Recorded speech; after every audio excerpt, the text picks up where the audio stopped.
भविष्यन्ति सिद्ध्यन्ति च मनोरथाः श्रीगुरुभ्यो नमः। यस्मिन् सर्वाणि कर्माणि सिद्ध्यन्ति आध्यात्मदेवता निराशी निर्ममो याति परमेश्वरः। ಆಚಾರ್ಯರು ಬೆಳಿಗ್ಗೆ ಪೂಜೆಯ ಕನ್ನಡದ ವಿಚಾರವನ್ನು ಪ್ರಣಮ್ಯ ದೇವಾಂಶ ಗುರುಂಶ ಹರಿಪಾಕ್ಷನ ಏವಂ ಸರ್ವೋತ್ತಮ ವಿಷ್ಣು ಧ್ಯಾಯೇನ್ಯೇವ ಅರ್ಚಯೇತ್ ಹರಿಂ ಧ್ಯಾನ ಪ್ರವಚನಾಭ್ಯಾಂ ಚ ಯಥಾಯೋಗ್ಯ ಉಪಾಸನಂ ಯಥಾಯೋಗ್ಯವಾಗಿ ಉಪಾಸನೆ ಮಾಡಬೇಕು ಎಂಬ ವಿಚಾರವನ್ನು ತಿಳಿಸಿಕೊಟ್ಟಿದ್ದಾರೆ. 66ನೇ ಪೇಜಿನಲ್ಲಿ ಧರ್ಮೇಣ್ಯೇಜ್ಞಾ ಸಾಧನಾನಿ ಸಾಧಯಿತ್ವಾ ವಿಧಾನತಃ ಸ್ಥಾಪ್ವಾ ಸಂಪೂಜೆಯೇ ವಿಷ್ಣುಂ ವೇದತತ್ವೋಕ್ತ ಮಾರ್ಗತಃ. ಚರ್ಚು ತಿಳಿಸಿಕೊಡುವಂಥದ್ದು ದೇವರ ಪೂಜೆಯನ್ನು ಮಾಡಬೇಕು. ಅರ್ಥಾತ್ ಪ್ರಾತಃ ಕಾಲದಲ್ಲಿ ವಿಶೇಷವಾಗಿ ಶೌಚವನ್ನು ಮಾಡಿಕೊಂಡು ಸ್ನಾನವನ್ನು ಮುಗಿಸಿ ಜಪ ಇತ್ಯಾದಿಗಳನ್ನು ಪೂರೈಸಿಕೊಳ್ಳುವಂಥದ್ದು. ತದನಂತರದಲ್ಲಿ ಪೂಜೆಗೆ ಬೇಕಾದಂತಹ ತುಳಸಿ ಪುಷ್ಪಗಳನ್ನು ಆಹರಣ ತರುವಂಥದ್ದು. ತಂದ ಮೇಲೆ ಮಧ್ಯಾಹ್ನ ಸಮಯದಲ್ಲಿ ಈ ವಿಷ್ಣುವಿನ ಪೂಜೆಯನ್ನು ಮಾಡಬೇಕು ಅಂತ ವಿಧಿ ಇಲ್ಲ. ಪ್ರಮಾಣ ತಿಳಿಸಿಕೊಡ್ತಾರೆ. 3 ಹೊತ್ತಿನಲ್ಲೂ ಕೂಡ ವಿಷ್ಣುವಿನ ಪೂಜೆ ಮಾಡಬೇಕು. ಬೆಳಿಗ್ಗೆ ವಿಸ್ತಾರವಾಗಿ ಪೂಜೆ ಮಾಡಿದರೆ ಮಧ್ಯಾಹ್ನ ಸಂಜೆ ಕೊನೆ ಪಕ್ಷ ಪುಷ್ಪವನ್ನಾದರೂ ಸಮರ್ಪಣೆ ಮಾಡಿ ವಿಷ್ಣುವಿಗೆ ಅನ್ನುವಂತಹ ಪ್ರಮಾಣಗಳು ಇದೆ. ಒಟ್ಟಿನಲ್ಲಿ ದೇವರ ಪೂಜೆಯನ್ನ ಮಾಡಲೇಬೇಕು.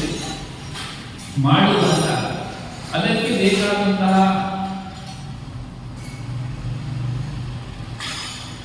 ಪದಾರ್ಥಗಳನ್ನು ಸಂಗ್ರಹ ಮಾಡುವಂಥದ್ದು ಎಲ್ಲವನ್ನು ಕೂಡ ಶಾಸ್ತ್ರ ವಿಧಿಗೆ ಅನುಗುಣವಾಗಿ ಸಾಧನಾನಿ ವಿಧಾನದ ಶಾಸ್ತ್ರ ವಿಧಿಗೆ ಅನುಗುಣವಾದಂತೆ ಈ ದೇವಪೂಜಾ ವೈಷ್ಣದೇವ ಬಲಿ ಆದಿತ್ಯಗಳ ದ್ರವ್ಯಗಳನ್ನು ಸಾಧಯಿತ್ವ ಸಿದ್ಧಪಡಿಸಿ ಸ್ನಾತ್ವ ಮಾಧ್ಯಾಹ್ನಿಕ ಸ್ನಾನ ಮಾಡಿ ವೇದ ತತ್ವೋಕ್ತ ಮಾರ್ಗತಃ ವೇದ ಪಂಚರಾತ್ರಾದಿ ತಂತ್ರ ಮಾರ್ಗದಿಂದ ವಿಷ್ಣು ಭಗವತ್ ಸಂಪೂಜೆ ಚೆನ್ನಾಗಿ ಪೂಜಿಸಬೇಕು ಎಂಬುದನ್ನು ತಿಳಿಸಿಕೊಡ್ತಾ ಇದ್ದಾರೆ. ಅದರಲ್ಲಿರುವ ಪ್ರಮಾಣಗಳನ್ನೇ ನೋಡೋಣ.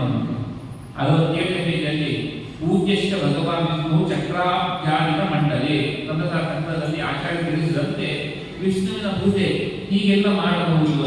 ಚಕ್ರಾಭ್ಯಾನಿಕ ಮಂಡಲದಲ್ಲಿ ಅದರ ಮಧ್ಯದಲ್ಲಿ ಸಾಲಗ್ರಾಮ ಪ್ರತಿಮಾ ಸುದರ್ಶನ ಚಕ್ರಾಂಕಿತ ವಿಷ್ಣುಪಾದಾದಿ ಪ್ರತಿಗಳನ್ನು ಇರಿಸಿ ಅಥವಾ ಸುವರ್ಣದಂತಾಗಿ ಪೀಠಗಳನ್ನು ಇರಿಸಿ ಭಗವಂತನ ಪೂಜೆ ಮಾಡಬೇಕು. ಪ್ರಾತಃ ಮಾತ್ಯಂ ದಿನಂ ಸಾಯಂ ವಿಷ್ಣು ಪೂಜಾ ಸುಧಾಮುರೈಃ ವಿಸ್ತರಣೆಯ ವಿಧಿವದ್ ಪ್ರಾತಃ ಸಂಪೂಜ್ಯ ಕೇಶವಂ ಮಧ್ಯಾಹ್ನೆ ದೇವ ಸಾಯಂಚ ಪುಷ್ಪಾಂಜಲಿ ವೀಕ್ಷಿತೆ. ಹಾಗಾಗಿ ಅರ್ಥಾತ್ ಪ್ರಾತಃ ಮಧ್ಯಾಹ್ನ ಸಂಜೆ 3 ಹೊತ್ತು ಕೂಡ ವಿಷ್ಣುವಿನ ಪೂಜೆ ಮಾಡಬೇಕು ಅಂತ. ಪ್ರಾತಃ ಕಾಲದಲ್ಲಿ ವಿಸ್ತಾರದಿಂದ ಪೂಜೆ ಮಾಡಿದರೆ ಮಧ್ಯಾಹ್ನ ಸಾಯಂಕಾಲದಲ್ಲಿ ಪುಷ್ಪಾಂಜಲಿಯನ್ನಾದರೂ ಅರ್ಪಣೆ ಮಾಡಬೇಕು. ಭಾಂಡೆ ವರಜಲೀತ್ವಾ ಶೋಧಿತ್ವಾ ಸುವಾಸಸ ತ್ರಿವಾರಂ ಶೋಧಿತ್ವೇವ ಜಲಂ ಕುಂದೆ ಪ್ರಭೂರಯೇ. ಸ್ನಾನ ಮಾಡಿ ನೀರು ತರುವಾಗ ಹಾಗೆ ತಗೊಂಡ್ಬಿಡುತ್ತೇವೆ, ಶೋಧನೆ ಮಾಡಿ ತರಬೇಕು ಅಂತ. ವಸ್ತ್ರ ದೇವರ ಪೂಜೆಗೆ ಮಾತ್ರ, ನೀರಿಗೆ ಶುದ್ಧಿಗಾಗಿ ನಮ್ಮ ಕೈ ಬಳಸಿಕೊಳ್ಳುವ ಮತ್ತೊಂದಲ್ಲ. ದೇವರ ಆ ನೀರನ್ನು ತರಲಿಕ್ಕಾಗಿ ಒಂದು ವಸ್ತ್ರ, ಅದನ್ನು 3 ಬಡಿ ಮಾಡಿ ಆ ಕೊಡಪಾನ ಅಥವಾ ಚೆಂಪಿನ ಮುಖದ ಮೇಲೆ ಮುಚ್ಚಿ ಅದಕ್ಕೆ ನೀರನ್ನು ಹಾಕಬೇಕು.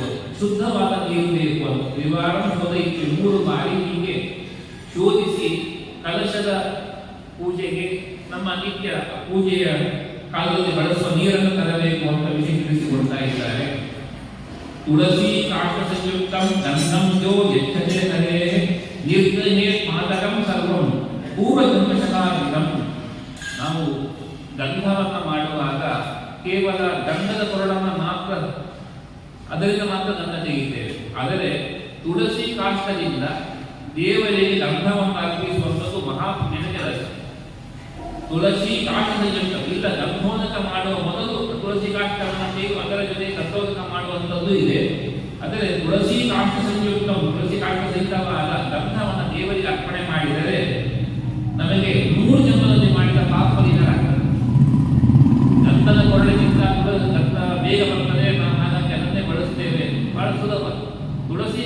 ಇರ್ತಕ್ಕಂಥ ದೇವರು ಅರ್ಪಣೆ ಮಾಡುವಂಥದ್ದು ವಿಶೇಷವಾದ ಪುಣ್ಯಪ್ರದ ಅಂತ ತೋರಿಸ್ತಾ ಇದೆ. ಮತ್ತೆ ಯಸ್ಸದಾಯತನೇ ವಿಷ್ಣೋಹ ಗುರುದೇ ಮಾರ್ಗನ ಕ್ರಿಯಾ ಸಪಾಂಸ ಭೂತದೇಹಶ ಸರ್ವ ಪಾಪಕ್ಕೆ ಬಹುಗತಿ.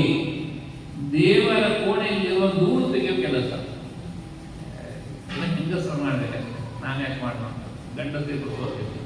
ಆದರೆ ಯಾರು ದೇವರ ಮನೆಯನ್ನು ಧೂಳು ತೆಗೆದು ಸ್ವಚ್ಛಗೊಳಿಸುತ್ತಾನೋ ಅವನು ದೇಹದ ಕೊಳೆಗಳನ್ನು ಪಾಪರಹಿತನಾಗುತ್ತಾನೆ. ಇದು ದೇವ ಮಂದಿರಗಳಲ್ಲೂ ಕೂಡ ಧೂಳು ತೆಗೆಯುವಂಥದ್ದು, ಕಸ ಗುಡಿಸುವಂಥದ್ದು ಮಹಾಪುಣ್ಯದ ಕೆಲಸ ಅಂತ ಶಾಸ್ತ್ರ ತಿಳಿಸಿಕೊಡುವಂಥದ್ದು. ನನಗೆ ಇದರ ಪ್ರತ್ಯಕ್ಷವಾಗಿ ಕಾಣುವಂಥದ್ದು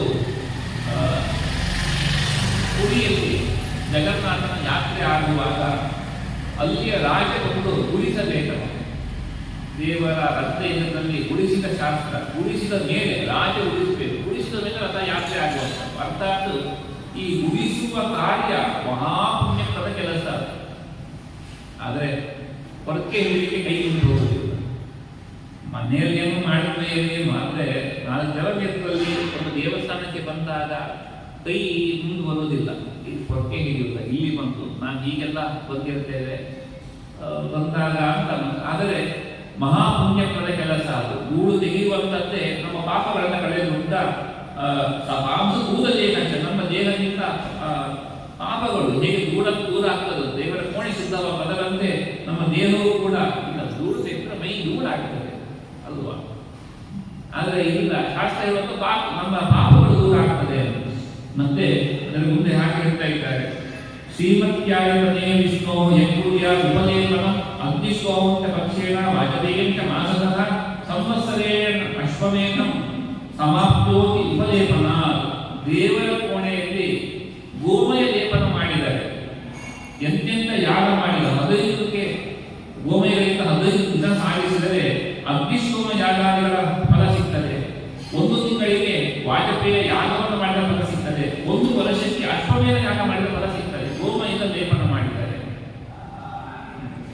ಅಲ್ಲ ಪುಣ್ಯ. ಯಾಕಂದ್ರೆ ಆ ಗೋಮಯದಲ್ಲಿ ಲಕ್ಷ್ಮಿ ವಿಶೇಷವಾದ ಸಂವಿಧಾನ, ವಿಷ್ಣು ಪೂಜೆ ಮಾಡಲಿಕ್ಕೆ ಹೊರಡುವ ಶುದ್ಧಿ. ಹಾಗಾಗಿ ಇದೆಲ್ಲ ಮಣ್ಣಿನ ನೆಲ ಇದ್ದಾಗ ಇದಕ್ಕೆಲ್ಲ ಅರ್ಥ ಇತ್ತು. ನಾವೆಲ್ಲ ಈಗ ಅಲ್ವಾ ಟೈಲ್ಸ್, ಗ್ರಾನೈಟ್ ಮತ್ತೊಂದು ಬಂದಿರುವಾಗ ಇದರ ಅವಶ್ಯಕತೆ ಏನು ಅಂತ ಪ್ರಶ್ನೆ ಬರ್ತದೆ. ಗೋಮಯದಲ್ಲಿ ಅಂತ ಕ್ರಿಮಿಕೀಟ ನಾಶ ಮಾಡುವ ಶಕ್ತಿ ಇದೆ, ಹಾಗಾಗಿ ಗೋಮಯ ಲೇಪನ ಮಾಡಬೇಕು, ಹಿಂಗೆಲ್ಲ ಅರ್ಥ ಇತ್ತು. ಈಗ ಇಲ್ಲ, ನಮ್ಮ ಚಿಂತನೆ ಏನು ಅಂದರೆ ಲಕ್ಷ್ಮೀ ಸನ್ನಿಧಾನ. ಲಕ್ಷ್ಮೀ ಸನ್ನಿಧಾನ ಇರುವುದರಿಂದ ಗೋಮಯವನ್ನು ಮಾಡಿ ಮಂಡಲಾದಿಗಳನ್ನು ಮಾಡಲಿಕ್ಕಾಗಿ ಶುದ್ಧ ಮಾಡಿಕೊಂಡು ಜಾಗವನ್ನು ಶುದ್ಧ ಮಾಡುವ ನೆಪದಿಂದ ಆದರೂ ಗೋಮಯ ಲೇಪನವನ್ನು ಮಾಡುವುದರಿಂದ ವಿಶೇಷವಾದ ಪುಣ್ಯಪದ ಕೆಲಸ ಆಗ್ತದೆ. ಆ ದೃಷ್ಟಿಯಲ್ಲಾದರೂ ಇಡೀ ದೇವರ ಕೋಣೆಯನ್ನು ಶುದ್ಧ ಮಾಡ್ತೇನೆ ಅಂತಿಲ್ಲಾದರೂ ಎಷ್ಟು ಜಾಗದಲ್ಲಿ ಪೂಜೆ ಇತ್ಯಾದಿಗಳು ನಡೆಯುತ್ತದೋ ಆ ಜಾಗದಲ್ಲಾದರೂ ಗೋಮಯ ಲೇಪನವನ್ನು ಮಾಡಿದರೆ ವಿಶೇಷವಾಗಿ ನಮಗೆ ಶಾಸ್ತ್ರ ಈ ಪುಣ್ಯ ಪಾಪಗಳು ಅವತ್ತು ಹೇಳಿದಂತೆ ಪ್ರತ್ಯಕ್ಷವಾಗಿ ಗೋಚರವಾಗ್ತಿದ್ರೆ ಹೀಗೆ ಕೇಳಿದ್ದು ನಾವು ಮಾಡಿ ಮನಸ್ಸಾಗ್ತಾ ಇತ್ತು. ಯಾವುದು ಕಣ್ಣಿಗೆ ಕಾಣುವುದಿಲ್ಲ, ನಮಗೆ ಅನುಭವಿಸ್ತೇವೆ. ಈ ಕರ್ಮದಿಂದ ನಮ್ಗೆ ಇಂತಹ ಸುಖ ಅದು ಲಭ್ಯವಾಗ್ತಾ ಇದೆ ಅಥವಾ ಈ ದುಃಖ ಅನುಭವಿಸ್ತೈತೆ ಗೊತ್ತಾದರೆ ನಾವು ಎಚ್ಚರ ತಂದುಕೊಡುತ್ತೇವೆ. ದೇವರು ಅನಂತ ದಿವ್ಯ ದೃಷ್ಟಿ ಕೊಡಬೇಕಿತ್ತು, ನಮಗೆ ಬಹಳ ಅನುಕೂಲ ಆಗ್ತಿತ್ತು ಧರ್ಮಾಚರಣೆಗೆ. ಇವತ್ತಿಂದ ನಮ್ಮ ಶ್ರೀಹರಿ ಅಷ್ಟೊಂದು ಮಾಡಬೇಕು, ಅವೆಲ್ಲ ತಿಳಿಸಿಕೊಡ್ತಾರೆ ಹೇಗೆ ಬದುಕಬೇಕು. 5 ದಿನ ಅವರ ಪ್ರವಚನ ಇರ್ತದೆ, ತುಂಬ ದೊಡ್ಡ ಪಂಡಿತ್ ಅವರೆಲ್ಲ ಹೇಳಿಕೊಡ್ತಾರೆ. ಮುಂದೆ ಪ್ರಕ್ಷಾಲ್ಯ ಪಾದೋ ಹಸ್ತೌಚ ಸಮ್ಯಕ್ ಆಚಮನಂ ಚರೆ ತತ್ತದ್ವಾರೇ ಶ್ರಿಯಂ ನತ್ವಾ ಜಯಂಚ ವಿಜಯಂತಃ ಬಲಂಚ ಪ್ರಬಲಂ ಚೇತಿ ದ್ವಾರಪಾಲಾಂಶ ಕೂದೆಗೆ ತದನುಜ್ಞಾನಂ ಅವಾಪ್ಯಾಥ ತಾಲತ್ರಯ ಕರೋದ್ವಿಜಃ ಕವಾಟಭ್ಯ ಪುಣ್ಯೀಯ ವಿಶೇಷ ದಕ್ಷಾಂಠಪೂರ್ವಕಂ. ದೇವರ ಕೋಣೆಯನ್ನ ಪ್ರವೇಶ ಮಾಡುವಾಗ ಹೀಗೆ ಬದುಕಬೇಕು. ಹೇಗೆ ನಡೆಯುವ ಬಗೆ ಹೇಗೆ? ಪ್ರಕ್ಷಾಲ್ಯ ಪಾದಹಸ್ತು, ಕಾಲನ್ನ ಕೈಯನ್ನು ಕೂಡ ತೊಳೆದುಕೊಂಡು ಆಚಮನವನ್ನು ಮಾಡಿಕೊಂಡು ತತ್ತದ್ವಾರೆ ಆ ದ್ವಾರದಲ್ಲಿ ಶ್ರೀಯಂ ನತ್ವ ಲಕ್ಷ್ಮಿಯನ್ನು ಸ್ಮರಿಸಿ ಜಯ ವಿಜಯ ದ್ವಾರಪಾಲಕರಾಗಿದ್ದಾರೋ ಅವರ ಸ್ಮರಣೆಯನ್ನ ಮಾಡಿ ಅವರಿಂದ ಅನುಜ್ಞೆಯನ್ನು ಸ್ವೀಕಾರ ಮಾಡಿದ್ದೇನೆ. ಅಂದರೆ ದೇವರ ಪೂಜೆ ಪ್ರವೇಶ ಮಾಡಬೇಕು ಅಂದರೆ ದ್ವಾರಪಾಲಕರ ಅನುಮತಿ ಬೇಕು, ಅದು ಸ್ವೀಕಾರ ಮಾಡಿದ್ದೇನೆ. ಹಾಗಾಗಿ ತಾಲತ್ರಯ 3 ಸಲ ಕೈ ಚಪ್ಪಾಳೆಯನ್ನು ಹೊಡೆದು ಪ್ರವೇಶ ಕವಾಟ ಮುಂದೀಯ ಅಂದ್ರೆ ಆ ಬಾಗಿಲನ್ನು ತೆರೆದು ಬಲಗಾಲಿಟ್ಟು ಪ್ರವೇಶ ಮಾಡಬೇಕು. ಕೋಣೆಯ ವ್ಯವಸ್ಥೆ ಹಾಗಾದ್ರೆ ಏನು ಮುಚ್ಕೊಂಡಿರಬೇಕಾ? ಬೆಳಿಗ್ಗೆ ಜಪಾನುಷ್ಠಾನ ಮಾಡಬೇಕು ಅಂತ ಹೇಳಿ ಸ್ನಾನ ಮಾಡಿ ಇದೆಲ್ಲ ವ್ಯವಸ್ಥೆ.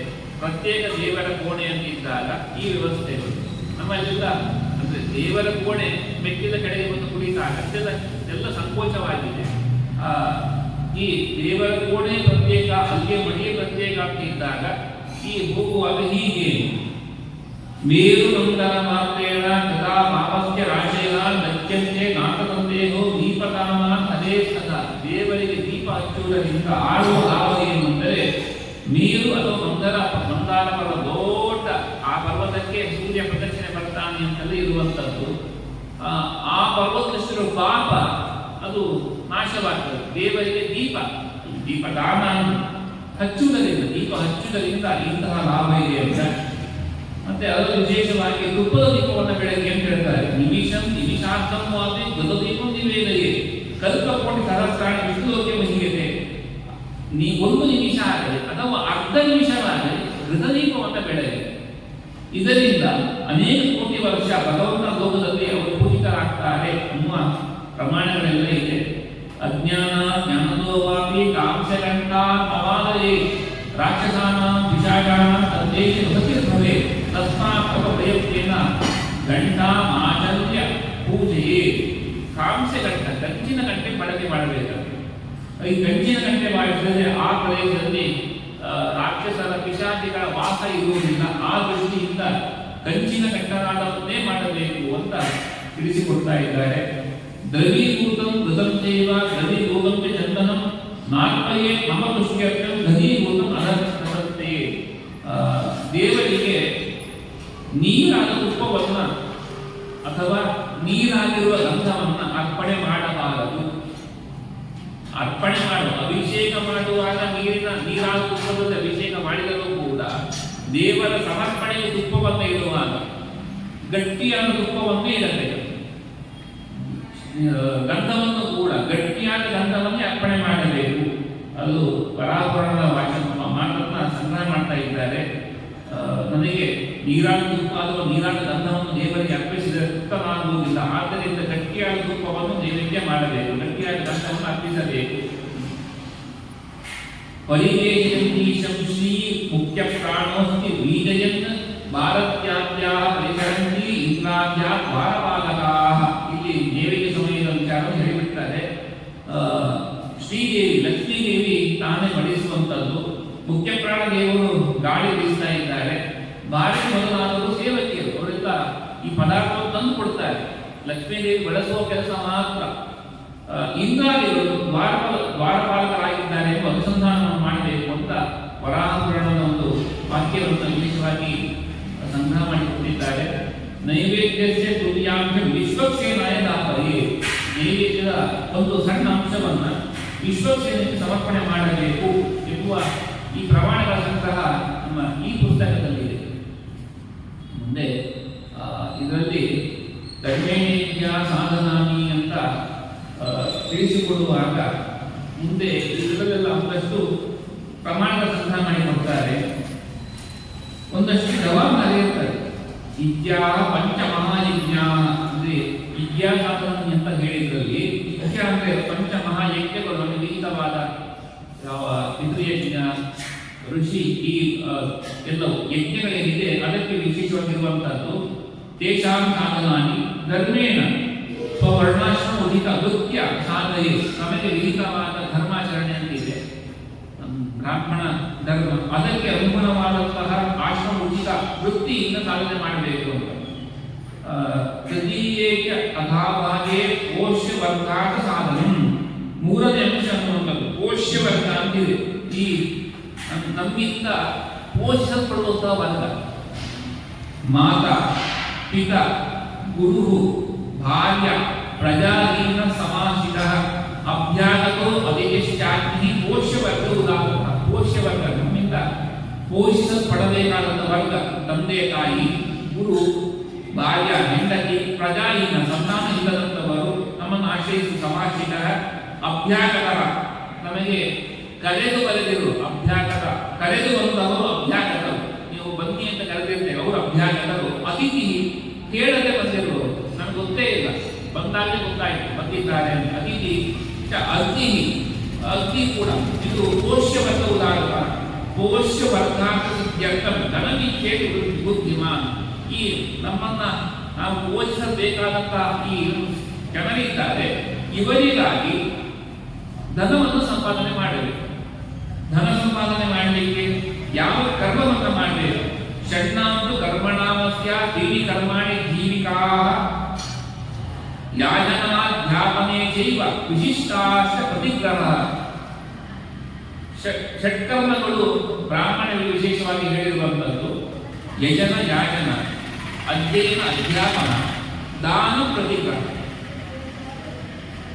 ಯಜನ ತಾನು ಯಾಗವನ್ನು ಮಾಡುವಂಥದ್ದು ಯಾಜನ ಮತ್ತೊಬ್ಬರಿಗೆ ಮಾಡುವಂಥದ್ದು ತಾನು ಮಾಡುವಂಥದ್ದು ಯಾಕೆ ಗೊತ್ತಾದರೆ ಯಾಜನ ಮತ್ತೊಬ್ಬರಿಗೆ ಮಾಡಿಸುವಂಥದ್ದು ಅಧ್ಯಯನ ತಾನು ಮಾಡುವಂಥದ್ದು ಅಧ್ಯಾಪನ ಮತ್ತೊಬ್ಬರಿಗೆ ಮಾಡುವಂಥದ್ದು ದಾನ ತಾನು ಕೊಡುವಂಥದ್ದು ಪ್ರತಿಗ್ರಹ ಸ್ವೀಕಾರ ಮಾಡುವಂಥದ್ದು ಇದರಲ್ಲಿ ಯಾಜನ ಅಧ್ಯಾಪನ ಅಂದರೆ ಪೌರೋಹಿತ್ಯ ಯಜ್ಞವನ್ನು ಮಾಡಿಸುವಂಥದ್ದು ಮತ್ತೆ ಅಧ್ಯಾಪನ ಪಾಠವನ್ನು ಹೇಳಿಕೊಡುವಂಥದ್ದು ವಿಶಿಷ್ಟಾಂತ ಪ್ರತಿಗ್ರಹ ದಾನ ಸ್ವೀಕಾರ ಮಾಡುವಂಥದ್ದು ಇವೆಲ್ಲವೂ ಬ್ರಾಹ್ಮಣರಿಗೆ ವಿಶೇಷವಾಗಿ ವಿಹಿತವಾದದ್ದು ಇದು ಸಂಪಾದನೆ ಮಾರ್ಗ ಇಂತಿಂತ ಕರ್ಮಕ್ಕಿಂತ ನಮಗೆ ಧರ್ಮ ಮಾರ್ಗದಲ್ಲಿದ್ದು ಸಂಪಾದನೆ ಹೇಗೆ ಮಾಡಬೇಕು ಅಂದರೆ ಈ ರೀತಿಯಾಗಿ ಸಂಪಾದನೆ ಮಾಡಬೇಕು ಅಂತ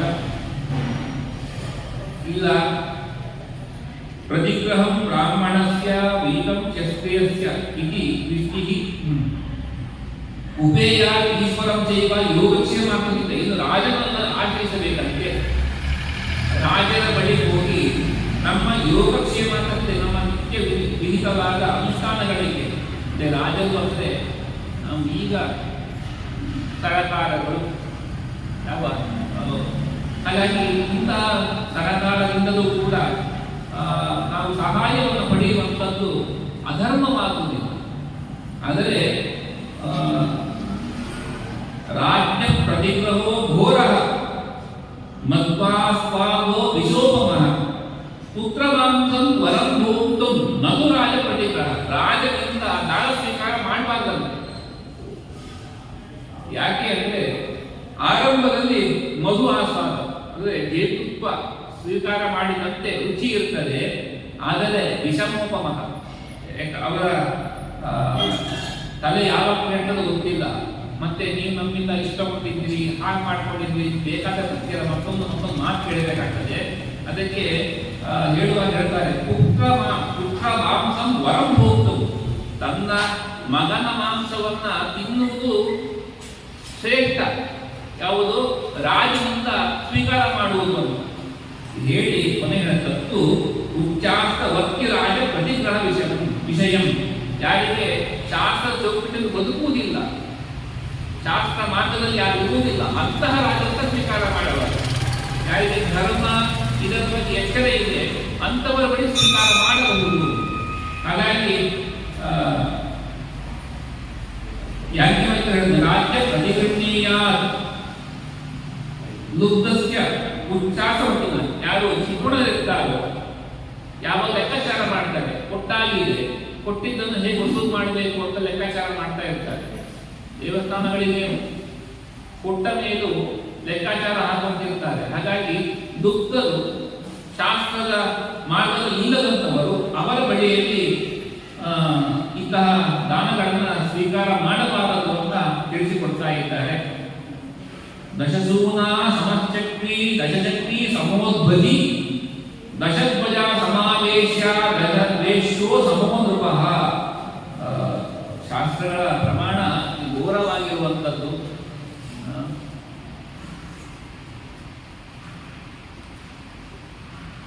10 ಜನ ಹಿಂಸಕರಿಗೆ ಸಮಾನ ಒಬ್ಬ ಕುಲಾಲ ಮಡಿಕೆಯನ್ನು ಮಾಡ್ತಾನೆ ಕುಲಾಲ ಅವನು ಅಂದರೆ ಅವನ ಕೆಲಸದಿಂದ ಅಷ್ಟು ಹಿಂಸೆ ಆಗ್ತದೆ ಭೂಮಿ ಅಗಿದು ಮಣ್ಣು ಸಂಗ್ರಹ ಮಾಡುವಂಥದ್ದು ತಂದು ಮಾಡೋದು ಈ ಕೆಲಸ ಅದು 10 ಜನ ಹಿಂಸಕರಿಗೆ ಸಮಾನ ಅಂತೆ ಒಬ್ಬ ಕುಲಾಲ.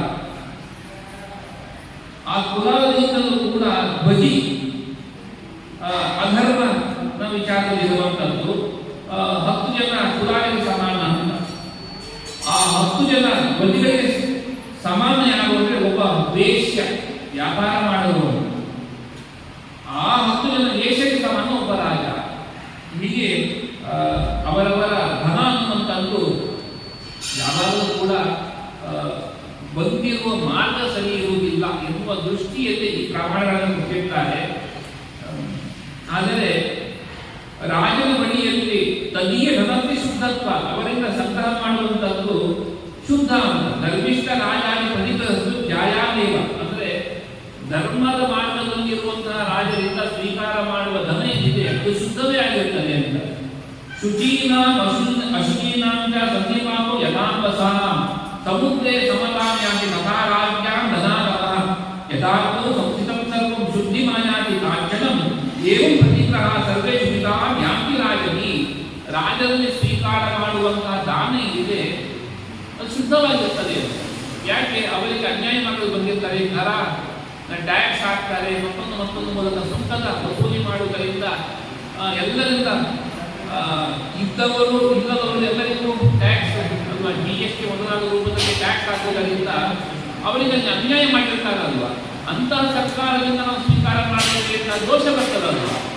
ಇಲ್ಲ, ಶುಚೀನಾಂ ಅಶುಚೀನಾಂ ಸಂಹಿತಾಂ ಯಥಾನುಸಾರ, ಸಮುದ್ರದಲ್ಲಿ ಸೇರಿದ ಮೇಲೆ ನೀರು ಹೇಗೆ ಶುದ್ಧವಾಗುವುದು ಅಂದರೆ ಚರಂಡಿ ನೀರಿರಬಹುದು, ಮತ್ತೊಂದಿರಬಹುದು, ಎಲ್ಲ ನೀರು ಸಮುದ್ರಕ್ಕೆ ಸೇರಿದಾಗ ಅದು ಹೇಗೆ ಶುದ್ಧವಾಗುವುದು ಅದರಂತೆ ಸಮುದ್ರ ಸಮತಾಮ್ಯ ತಥಾರಾಜ್ಞ ತಥಾಗಮ, ರಾಜನ ಭಂಡಾರಕ್ಕೆ ದರ ಒಂದು ಸೇರಿದ ಮೇಲೆ ಅಲ್ಲಿ ಅದು ಶುದ್ಧವಾಗ್ತದಂತೆ.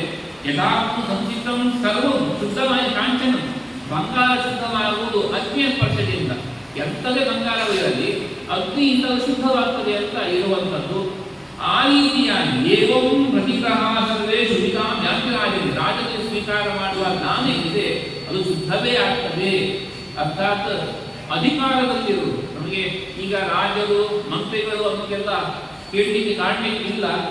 ಏನು ಅಧಿಕಾರದಲ್ಲಿ ಯಾರಿದ್ದಾರೋ ಅವರಿಂದ ಸ್ವೀಕಾರ ಮಾಡುವಂತಹ ಈ ರೀತಿಯಾದ ಅಂದರೆ ಅವರ ವೈಯಕ್ತಿಕ ಅದು ಬೇರೆ ಆಗ್ತದೆ, ರಾಜ ಧನ ಅಂತೇನಿರ್ತದೆ ಇದು ವಿಶೇಷವಾಗಿ ಈ ರೀತಿಯಾಗಿ ಶುದ್ಧವಾಗ್ತದೆ ಅಂತ ಹೇಳುತ್ತಾ ಒಂದಷ್ಟು ಬ್ರಾಹ್ಮಣರು ಏನನ್ನು ಮಾಡಬೇಕು ಏನನ್ನು ಮಾಡಬಾರದು ಅನ್ನುವ ನಿಯಮಗಳನ್ನು ತಿಳಿಸಿಕೊಡ್ತಾರೆ. ನಕುರ್ಯ ಕೃಷಿ ವಾಣಿಜ್ಯಂ ಸೇವಾ ವೃತ್ತಿ ತದೈವ ಚ, ಕೃಷಿಯನ್ನ ವಾಣಿಜ್ಯ ವ್ಯಾಪಾರಾದಿಗಳನ್ನ ಬ್ರಾಹ್ಮಣನು ಮಾಡಬಾರದು. ಕೇಳಿ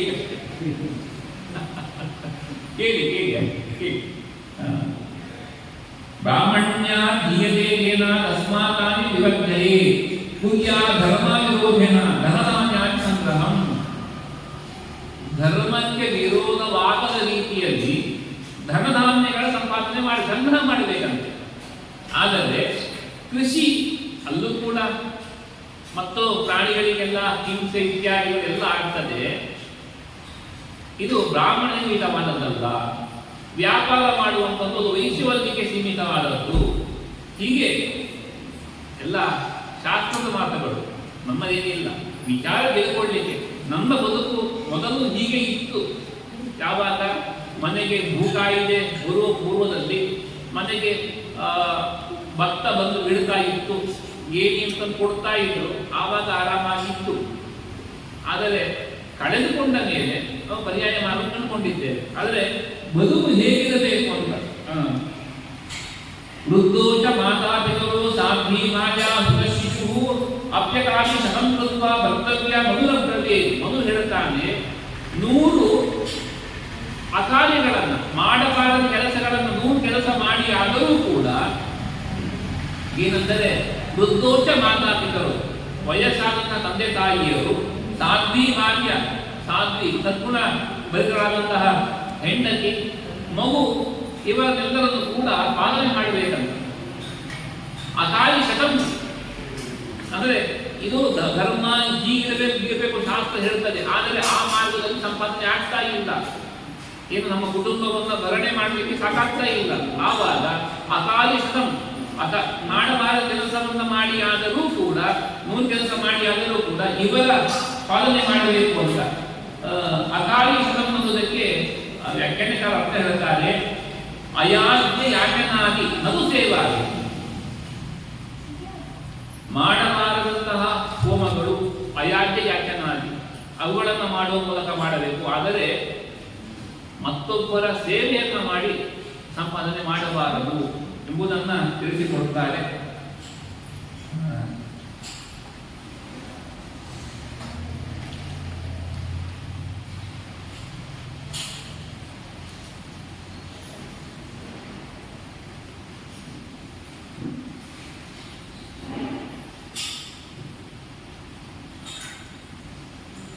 ಭಿಕ್ಷುಕರು ಅಂತ ಹೇಳುವಾಗ ಯಾವ ಭಿಕ್ಷುಕರು ಅಂತ ಪಟ್ಟಿ ಹೇಳ್ತಾರೆ.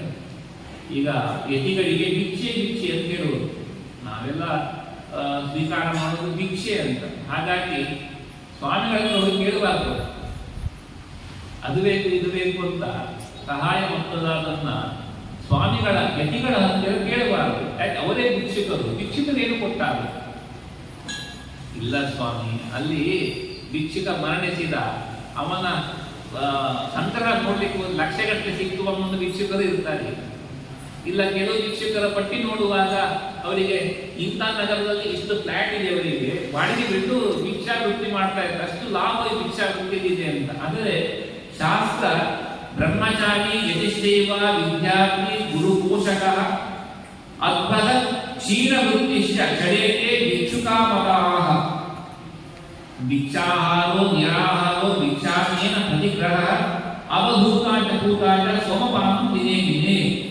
ವಿದ್ಯಾರ್ಥಿ ಅಲ್ಲಿ ಬ್ರಹ್ಮಚಾರಿ, ಸಣ್ಣ ವಯಸ್ಸಿನಲ್ಲಿರುವವರು ಯತಿಗಳು, ವಿದ್ಯಾರ್ಥಿ ಬ್ರಹ್ಮಚಾರಿ ಭಿನ್ನ ಸ್ನಾನಕಾರಿ ಅಂದ್ರೆ ಗುರುಕುಲ ವಾಸವನ್ನು ಮುಗಿಸಿಕೊಂಡು ಬಂದಿರ್ತಾರೆ, ಇವರು ವಿದ್ಯಾರ್ಥಿ. ಅದ್ಭುತ ಇತಿ ಯಸ್ಯ ಪಾಕ ಸಾಮಾನ್ಯ ವೈಕಲ್ಯಂ ತಾದೃಶ ಕಾರ್ಯ, ದಾರಿಯಲ್ಲಿ ಹೋಗುವವರಿಗೆ ತಮಗೆ ತಾವು ಅಡಿಗೆಯನ್ನು ಮಾಡಿಕೊಳ್ಳಲಿಕ್ಕೆ ಯಾವ ವ್ಯವಸ್ಥೆಗಳು ಇರುವುದಿಲ್ಲ, ಅಂತವರೆಲ್ಲರೂ ಕೂಡ ಭಿಕ್ಷುಕರಾಗ್ತಾರೆ. ಮತ್ತೆ ಹೇಳುತ್ತಾ ಕಲು ಪರಾಶರೇಣ ಅಪ್ರತಿಹತಿ ಬ್ರಾಹ್ಮಣಸ್ಯ ಕೃಷ್ಯಾಗಿರುತ್ತ. ಹೀಗೆ ವೃತ್ತಿ ಇವರೆಲ್ಲ 6 ಜನ, ಬ್ರಹ್ಮಚಾರಿ, ಯತಿ, ವಿದ್ಯಾರ್ಥಿ, ಗುರು ಪೋಷಕ, ಗುರು ಪೋಷಿಸಿಕೊಂಡವರು, ಅದ್ಭುತ ಕ್ಷೀರವೃತ್ತಿಶ ವೃತ್ತಿಯನ್ನು ಕಳೆದುಕೊಂಡಿರುವವರು, ಇಂಥವರೆಲ್ಲರೂ ಕೂಡ ಭಿಕ್ಷುಕರಾಗ್ತಾರೆ. ಅರ್ಥಾತ್ ಅವರವರ ಇಷ್ಟವನ್ನು ಪೂರೈಸಿಕೊಳ್ಳಲಿಕ್ಕಾಗದವರಿಗೆ, ಅಂದ್ರೆ ಏನೇನೋ ಆಸೆ ಇಟ್ಕೊಂಡು ದೊಡ್ಡ ದೊಡ್ಡ EMI ಕಟ್ಟಬೇಕು ಮತ್ತೊಂದು ನಿಯಮ ಅಲ್ಲ. ಇಲ್ಲಿ ಎಲ್ಲ ವಿಹಿತವಾದ ಭೋಜನದ ವ್ಯವಸ್ಥೆ, ಇದು ವಿಶೇಷವಾಗಿ. ಯಾಕಂದ್ರೆ ಅಲ್ಲಿ ಧರ್ಮೇನೇಜ್ಯ ಸಾಧನಾನಿ ಸಾಧಯಿತು ವಿಧಾನತಃ ಅಂತ ಹೇಳುವಾಗ ನಮ್ಮ ಈ ಪಂಚಯಜ್ಞಗಳು ಮಾಡಬೇಕು ಅಂತ, ಅದರಲ್ಲಿ ಪ್ರಾಣಿ ಬಲಿ ಇದೆಲ್ಲ ವಿಶೇಷವಾಗಿ ಯಜ್ಞ ರೂಪದಲ್ಲಿ ಇರುವಂಥದ್ದು. ಹಾಗಾಗಿ ಹಸಿದಂತಹ ಮನುಷ್ಯನಿಗೆ ಅನ್ನದಾನ ಮಾಡಬೇಕು, ಅತಿಥಿ ಅಭ್ಯಾಸಕರ ಸೇವೆ ಮಾಡಬೇಕು ಅಂತ ಹೇಳಿದ್ರಿಂದ ಇಲ್ಲಿ ವಿಲೀನವಾಗುವಂಥದ್ದು ಅವರಿಗೆ ಹೊಟ್ಟೆಗೆ ಬೇಕಾದದ್ದು ಕೊಡುವುದಷ್ಟೇ. ನಮಗೆ ಅಷ್ಟಿದೆ ಸಾಲ, ಇಷ್ಟಿದೆ ಸಾಲ, ಈ ಸಾಲದ ಬಗ್ಗೆ ಚಿಂತೆ ಇರಲಿಲ್ಲ. ಇಲ್ಲಿರುವಂಥದ್ದು ಕೇವಲ ಹಸಿದವರಿಗೆ ಊಟದ ವ್ಯವಸ್ಥೆ. ಈ ದೃಷ್ಟಿಯಲ್ಲಿ ಯಾವ ಭಿಕ್ಷುಕರು ಏನು ಕೊಡಬೇಕು ಅನ್ನೋದನ್ನ ತಿಳಿಸಿಕೊಟ್ಟಿದ್ದಾರೆ. ನಾಳೆ ದಿನ ಸೇರಿದಾಗ ವಿವಿಧ ವಿಚಾರಗಳನ್ನು ಪ್ರಯತ್ನ ಮಾಡಿ